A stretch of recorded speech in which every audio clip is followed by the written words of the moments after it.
पर कन्नौज में जेल बंदियों को साक्षर करने की मुहिम शुरू हुई है।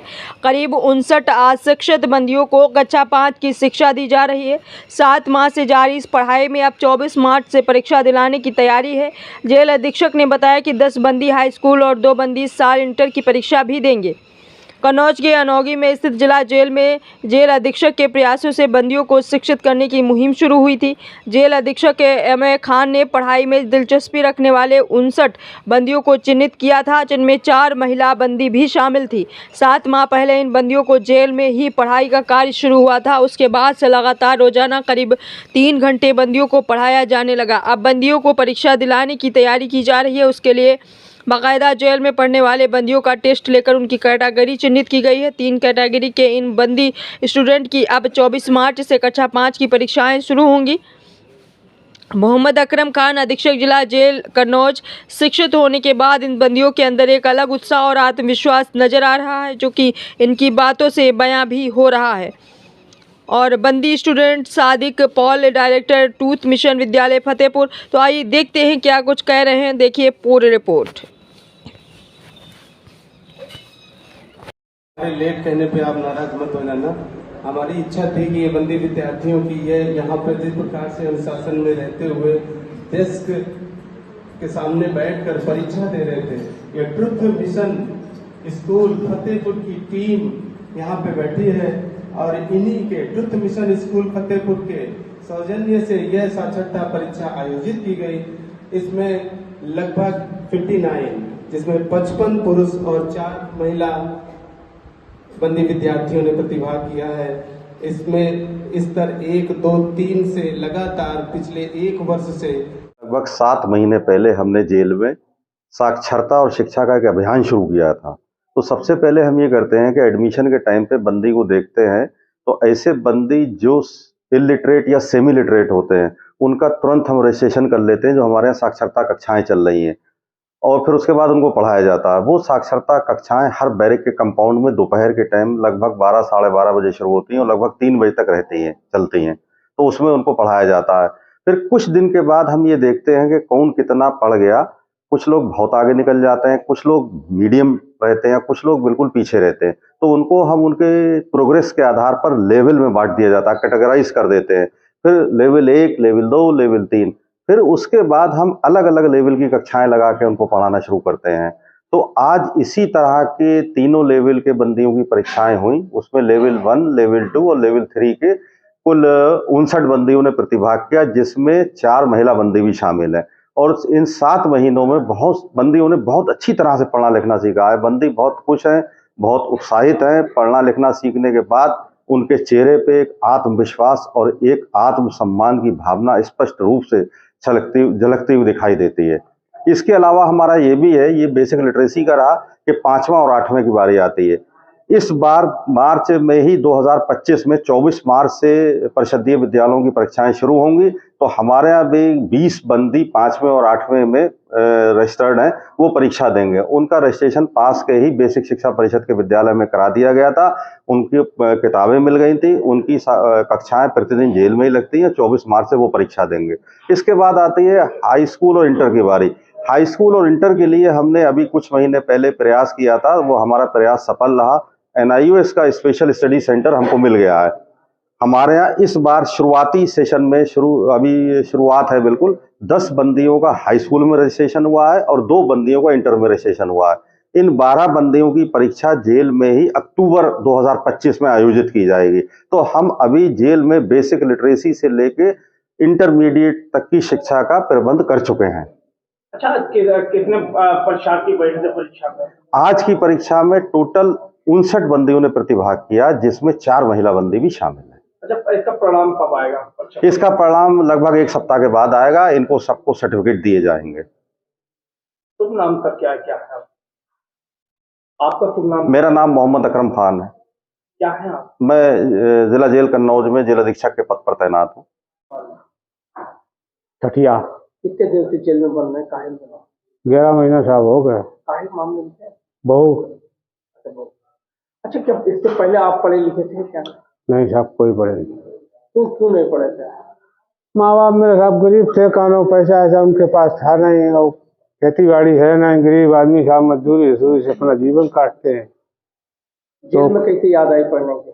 जेल में आदमी साहब का साहब बड़े शिक्षा साहब ने कानों बहुत कोशिश की, तो जबरदस्ती में हम लोगों को पढ़ाया कि पढ़े नहीं बहुत, तो हमने साहब बहुत बढ़िया, तो हमने जो है नाम लिखाया, पढ़ने लगे। साहब ने बहुत अच्छा काम किया, ऐसी बात नहीं, हम लोग बहुत शिक्षित हो गए। पहले कुछ नहीं साहब पहले जानते। क्या अंगूठा लगाते थे? अंगूठा साहब सब थे, अब नाम लिखने लगे हम। नाम लिखने लगे। जी साहब। इसके लिए जेल अधीक्षक साहब को क्या कहेंगे? अधीक्षक साहब से हम कहना ये कहेंगे जाके घर के साहब ने बहुत बढ़िया काम किया। नाम लिखने के अलावा और आगे क्या क्या सीखा?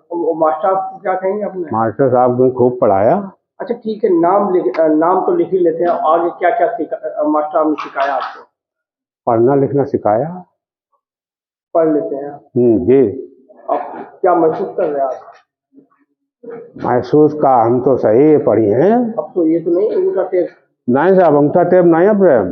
ये अधीक्षक साहब तो कह रहे जब भी अंगूठा नहीं साहब, हम नाम लिख लेते हैं। नहीं लगाते हैं। सही बताओ, नाम लिख लेते हैं। लिख लेते हैं? जी साहब। साहब नाम है बिरियार किरान वाले, थाना तालिग्राम। अच्छा, कब से जेल में बंद है? क्या सजा, कई साल की सजा है? 6 साल किया साहब। इससे पहले पढ़े लिखे थे आप? नहीं साहब, पढ़े थे। अब क्या हुआ? अब साहब है नहीं पढ़ाई, पढ़ने लगे, अब किताबें मिली हैं साहब। नाम लिख लेते हैं? हाँ साहब, नाम लिख ले, पढ़न साहब। कब से पढ़ाई चल रही है? पढ़ाई साहब 2 साल ही नहीं गई साहब। इसके लिए क्या कहेंगे जेलर साहब और मास्टर साहब? इनको साहब बहुत बहुत बधाई दे रहे हैं। जेल अधीक्षक साहब हाँ, बधाई दे रहे हैं। मास्टर साहब को? मास्टर साहब का आज जो शिक्षा दी है, अच्छे से पढ़ाते हैं? हाँ बहुत बढ़िया पढ़ाई है। कितने लोग पढ़ते हो? पढ़ते साहब करीब 70-80 जने हैं। कै बजे से कै बजे तक पढ़ाई होती है? जैसा वैसे 12:30 बजे तो 3 बजे लगे हो। आज क्या हुआ था? आज सब पेपर हुई रहे थे। पेपर हुआ? हाँ, कितने खुश हो? बहुत खुश हैं साहब, हाँ? बहुत खुश हैं। पेपर अच्छा किया? हाँ बढ़िया पेपर। पास होंगे? हाँ बिल्कुल साहब। तो हमारे अध्यक्ष जी जब फतेहपुर में थे तो हम लोगों को इनवाइट किए थे कि वहाँ जो निरक्षर है उन लोगों को सिखाएं। तो अभी भी वहाँ पर भी क्लासेस चल रहे हैं। तो जैसे उनका ट्रांसफ़र यहाँ पर हुआ तो हम लोगों को यहाँ पर भी बुलाए थे कि यहाँ भी जो अनपढ़ लोग हैं उन लोगों को सिखाएं। तो हम लोग इसी प्रकार में डिस्ट्रिक्ट जेल आगरा में भी क्लासेस चलते हैं, तीनों जेल में। तो इन लोगों को जो पढ़े लिखे नहीं हैं उनको 3 लेवल में बांट देते हैं। जो बिल्कुल अक्षर नहीं जानते हैं और थोड़ा बहुत अक्षर जानते हैं लेकिन मात्राएं नहीं आता है, तो फिर थोड़ा बहुत मात्राएं भी सीख ली है। तो इस प्रकार में 3 ग्रुप में बांटकर उनके लिए अलग अलग लेवल में किताबें तैयार की है, तो उनको पढ़ाया जाता है। तो बहुत मन लगाकर जब पढ़ते हैं तो जो उम्र 50-60 साल के हैं वो भी सीखने लगते हैं। तो ज़्यादातर मेन समस्या है जो निराश रहते हैं, क्योंकि जब उदास रहते हैं तो फिर पढ़ने का मन नहीं लगता है। तो लेकिन जब जिंदगी का एक मकसद मिल जाता है तो उदासी भी दूर हो जाती है और इन लोग कुछ ही समय में पढ़ना लिखना सीख लेते हैं। तो कितने लोगों की आज कितने लोगों को जो निरक्षर थे साक्षर बनाने के लिए कितने लोगों की आज परीक्षा का आयोजन किया गया? तो अभी 55 पुरुष हैं और 4 महिलाएं ने परीक्षा दी है, ये तीनों लेवल में परीक्षा करवाई गई। हाँ जी। इसका रिजल्ट कब निकलेगा? तो अगले सप्ताह में इन लोगों को रिजल्ट के साथ साथ सर्टिफिकेट भी दिए जाएंगे। फिर उसके बाद अगले लेवल की जो किताबें दी जाएंगी। तो जो लोग अक्षर सीख चुके हैं अब उसके बाद मात्राएं सीखेंगे, जो मात्रा सीख चुके हैं फिर छोटे छोटे वाक्य कहानी वगैरह पढ़ना लिखना सीखेंगे। सर कौन सी संस्थान है आपकी? ट्रुथ मिशन स्कूल है, स्कूल से हम लोग पढ़ाते हैं। कितनी जेलों में ये कार्य चल रहा है? 3 जेल में कार्य चल रहा है। तुम नाम सर क्या है आपका? हमारा नाम फ्रेडरिक पॉल है। क्या है आप संस्थान स्कूल में? हम लोग स्कूल में भी मेनली छोटे बच्चों में ज़्यादा फोकस करते हैं, क्योंकि आज देश में क्या किया जाता है जनरली अभी तक जो चला आ रहा है, लोगों के अंदर भी मानसिकता यही है, छोटे बच्चे हैं उनको क्या पढ़ना है, 9-10 में आ जाएंगे, 11-12 में आ जाएंगे, तब हायर एजुकेशन पर जोर देते हैं। लेकिन होना क्या चाहिए, छोटे बच्चों को जब सही नींव डाल दी जाएगी तो बच्चे बड़े होते ही अपने आप पढ़ने लगेंगे। तो हम लोग छोटे बच्चों में फोकस देते हैं, तो बड़े होने के बाद बच्चे अपने आप खड़े हो जाते हैं।